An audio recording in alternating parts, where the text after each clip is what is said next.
The intelligent investor. आपने इस book का नाम तो सुना ही होगा कि कैसे वॉरेन बफे और कई इन्वेस्टर्स ने इसके लेसन्स को अप्लाई करके बिलियन डॉलर्स की वेल्थ बनाई। इसके ऑथर बेंजामिन ग्राहम, जिनसे सीखकर वॉरेन इतने अमीर बने, उन्हें अपने बचपन में गरीबी की वजह से कई मुश्किलों का सामना करना पड़ा और अपने रिटायरमेंट से पहले उन्होंने करीब 100 करोड़ की दौलत बनाई। लेकिन कैसे, जानेंगे इस वीडियो में। बचपन के कुछ साल ठीक ठाक गुजरने के बाद अचानक ही बेंजामिन ग्राहम के आगे मुश्किलें आकर खड़ी हो गईं, क्योंकि 1903 में उनके पिता की डेथ हो गई। बेंजामिन काफ़ी छोटे थे, घर में और कोई बिजनेस संभालने वाला नहीं था, इसलिए पिता का छोटा सा फैमिली बिजनेस भी डूब गया। इससे धीरे धीरे घर की फाइनेंशियल हालत खराब होती चली गई। माताजी ने घर के कुछ रूम्स किराए पर चढ़ा दिए ताकि एटलीस्ट एक सोर्स ऑफ इनकम तो आता रहे। किराए के पैसों से घर का गुजारा चल रहा था, तभी इनकी माताजी को स्टॉक ट्रेडिंग के बारे में मालूम चला। उन्होंने मार्जिन ट्रेडिंग के लिए पैसे उधार लेकर ट्रेड किए, लेकिन 1907 के मार्केट क्रैश में उन्हें भारी नुकसान हुआ और मार्जिन का उधार चुकाने के लिए घर तक बेचना पड़ा।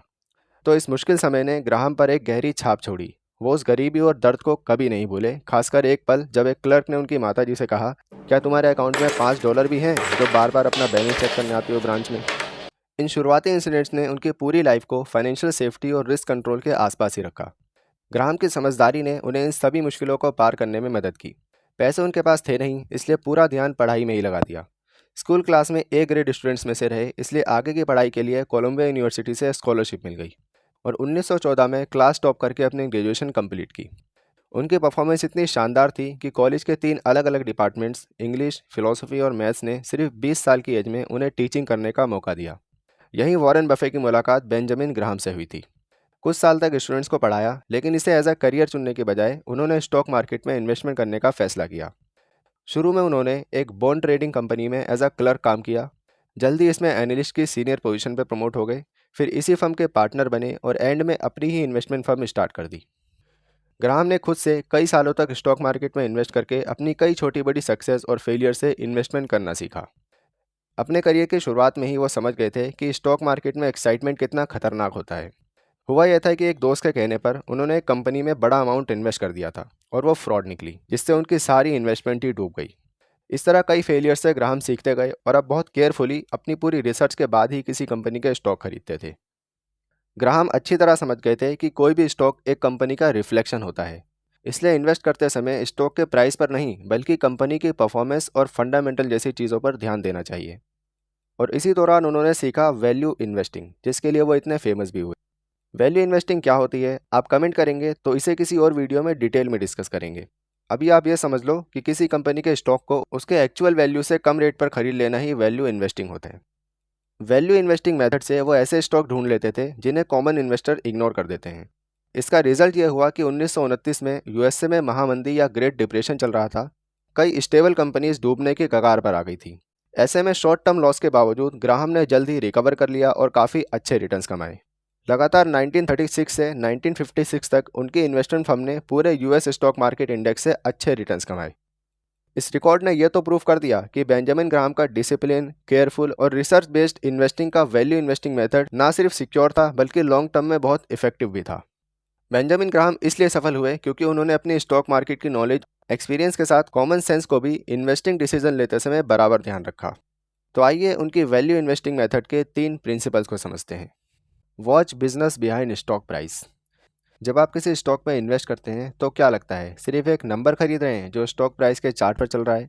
नहीं, आप कंपनी में उतने हिस्से के मालिक बनते हैं। चलिए एक एग्जाम्पल से समझते हैं। एक 5 फ्लोर की प्रॉपर्टी जिसकी कीमत 50 लाख रुपए है, 5 दोस्त इसे मिलकर खरीदते हैं, जिसमें हर दोस्त एक फ्लोर का मालिक होगा। ऐसे में आप इन्वेस्ट करने से पहले उसके और आसपास की प्रॉपर्टी के बारे में मालूम करते हैं कि उस तरह के एक फ्लोर का रेट क्या चल रहा है, रेंट कितना आता है और नॉर्मली एक्सपेंसेस कितने होते हैं। फिर अपनी रिसर्च के बेस पर अगर आपको लगता है कि पर फ्लोर सही रेट पर मिल रहा है तो खरीद लेते हैं, अदरवाइज इन्वेस्ट करने से मना कर देते हैं। इसी तरह स्टॉक मार्केट में बिहेव करना चाहिए, लेकिन यहाँ अक्सर लोग कॉमन सेंस का यूज़ ही नहीं करते। वो बिना रिसर्च के, न्यूज़ देख के या किसी की टिप को मानकर अपनी मेहनत की कमाई से स्टॉक खरीद लेते हैं। बेंजामिन ग्राहम इसे गैम्बलिंग कहते हैं। इन्वेस्टिंग वो है जब आप उस स्टॉक के बिजनेस को समझ के इन्वेस्ट करें। तो बिजनेस की रियल वैल्यू क्या होती है? किसी भी बिजनेस की वैल्यू 2 चीज़ों से बनती है। कंपनी के पास कितने एसेट्स हैं, इसमें आती है कंपनी की फैक्ट्रीज जिसे कंपनी ओन करती है। मशीन्स, इसमें सभी टूल्स और पेटेंट्स आते हैं जो कंपनी के नाम पर हैं। कंपनी की ब्रांड वैल्यू कि कितने लोग उस पर भरोसा करते हैं, और कस्टमर्स कि कंपनी कितने कस्टमर्स को अपने प्रोडक्ट बेच रही है।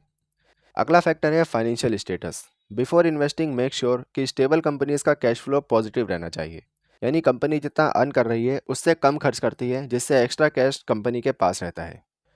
नेक्स्ट है invest with margin of safety. अगर हम बेंजामिन ग्राहम की पूरी फिलॉसफी को एक लाइन में समझें तो वो ये है कि इन्वेस्टमेंट का रिटर्न उस प्राइस पर डिपेंड करता है जो आप आज पे करते हैं। कोई भी इन्वेस्टर गलती करने से पूरी तरह बच नहीं सकता। गलतियां सबसे होती हैं, चाहे वो वॉरेन बफे हो या कोई नया इन्वेस्टर। लेकिन इन गलतियों से होने वाले नुकसान को कम करने का सिर्फ एक ही तरीका है, अपने मार्जिन ऑफ सेफ्टी को बनाए रखना। मार्जिन ऑफ सेफ्टी का मतलब सीधा है, कभी भी किसी इन्वेस्टमेंट के लिए ज़्यादा पैसे मत दो। चाहे वो इन्वेस्टमेंट कितनी भी अट्रैक्टिव या पॉपुलर क्यों ना दिखे, अगर वो अपनी एक्चुअल वैल्यू से ज़्यादा प्राइस पर बिक रही है तो उससे दूर रहना ही बेटर है। और ऐसी कंपनी का शेयर जो भले ही पॉपुलर ना हो बट एक्चुअल वैल्यू से कम में मिल रहा हो तो उसमें तुरंत इन्वेस्ट करना चाहिए। Margin of safety is like a financial shield. Imagine कीजिए कि आप रोड पर चल रहे हैं, आपके और आगे वाली कार के बीच जो दूरी या सेफ डिस्टेंस है वही आपका मार्जिन ऑफ सेफ्टी है। अगर आगे वाली कार अचानक रुक जाए तो ये दूरी आपको एक्सीडेंट से बचा लेगी। स्टॉक मार्केट में भी ये सेम प्रिंसिपल अप्लाई होता है। अगर आप 100 रुपये की वैल्यू का स्टॉक 60 रुपये में खरीदते हैं तो आपने 40 रुपये का प्रॉफिट तो खरीदते टाइम ही बना लिया। ये 40 रुपये की एक्स्ट्रा लेयर ऑफ सेफ्टी आपको इन 3 बड़ी मुसीबतों से बचाएगी। पहला, आपकी अपनी गलती से। मान लो इन्वेस्ट करते टाइम आपने कंपनी की अर्निंग्स को उसकी वैल्यू से ज़्यादा ओवर एस्टिमेट कर लिया। ऐसे में अगर कंपनी ने आने वाले टाइम में आपकी उम्मीद के मुताबिक ग्रोथ नहीं की, तब भी आपका इन्वेस्टमेंट प्रॉफिट में रहने के चांसेस ज़्यादा हैं, क्योंकि आपने पहले से ही सस्ते में ख़रीदा था। दूसरा है बैड लक से। 2020 में कोविड पेंडेमिक में पूरी मार्केट क्रैश हो गई थी। अच्छी अच्छी स्टेबल कंपनीज के स्टॉक प्राइस की वैल्यू भी काफ़ी गिर गई थी। टाटा मोटर्स का शेयर देखिए, 2015 में 200 प्लस और कोविड के टाइम सिर्फ 56 रुपये पर गिर के आ गया था।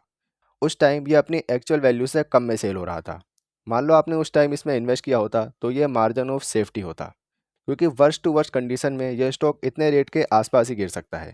और क्योंकि आपने इसके लिए इतने कम ही पे किए, इसलिए फ्यूचर में इतने गिरने पर भी कोई खास नुकसान नहीं होगा। वहीं दूसरी तरफ इसका अपसाइड पोटेंशियल बहुत ज़्यादा है। जब मार्केट कंडीशन नॉर्मल हुई तो शेयर वापस 300 के आसपास आ गया।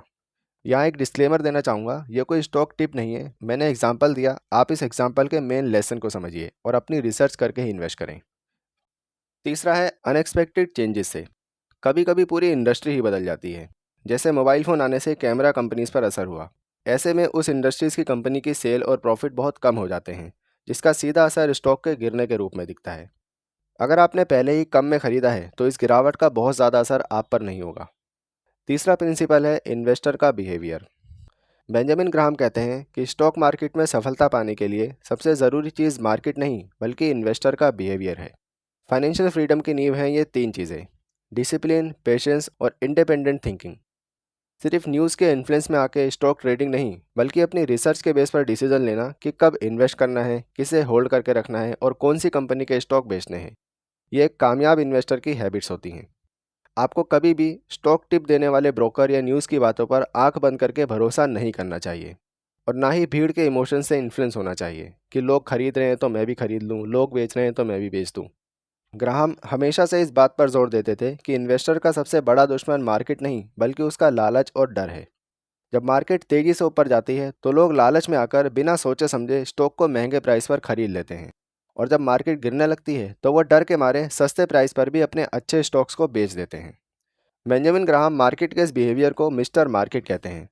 मिस्टर मार्केट एक मनमौजी पार्टनर है जो हर दिन आपके पास आता है और आपके शेयर्स को कभी बहुत ज़्यादा दाम पर तो कभी बहुत कम दाम पर खरीदने या बेचने का ऑफर देता है। एक इंटेलिजेंट इन्वेस्टर मिस्टर मार्केट के इमोशंस को नज़रअंदाज करता है। वो उसके मूड से इन्फ्लुएंस नहीं होता। वो सिर्फ तब खरीदता है जब मिस्टर मार्केट डर में बेच रहा हो, यानी स्टॉक सस्ते हों, और तब बेचता है जब मिस्टर मार्केट लालच में खरीद रहा हो, यानी स्टॉक्स महंगे हों। वैल्यू इन्वेस्टिंग सिर्फ अच्छे स्टॉक ढूंढने तक सीमित नहीं है, बल्कि ये एक टेम्परामेंट की बात है। आपको अपने रिसर्च पर विश्वास रखना होगा, भले ही न्यूज़ और ब्रोकर्स कुछ और कहें। सोचिए, जब 2020 के क्रैश में मार्केट गिर रही थी तो अच्छे स्टॉक्स भी अपनी असली वैल्यू से कम दाम पर मिल रहे थे। उस समय जिस इन्वेस्टर ने मिस्टर मार्केट के डर को इग्नोर करके अपनी रिसर्च और मार्जिन ऑफ सेफ्टी के प्रिंसिपल पर भरोसा किया, उसने ही आने वाले सालों में अच्छा प्रॉफिट कमाया। तो जो हमने सीखा एक बार समराइज़ कर लेते हैं। स्टॉक मार्केट में लॉन्ग टर्म वेल्थ बनाने के लिए ये 3 तरीके हैं। सबसे पहला, स्टॉक प्राइस के पीछे के बिजनेस को देखें। दूसरा है मार्जिन ऑफ सेफ्टी के साथ इन्वेस्ट करें। और तीसरा है इन्वेस्टिंग के दौरान अपने बिहेवियर में डिसिप्लिन, पेशेंस और इंडिपेंडेंट थिंकिंग को अपनाएं। थैंक यू दोस्तों, मिलते हैं अगली वीडियो में। आप इन्वेस्टिंग जर्नी शुरू कर रहे हैं तो ये वीडियो आपके लिए मैंने बनाई है, और हाई डिविडेंड पेइंग स्टॉक सीखने के लिए ये वीडियो देखिए।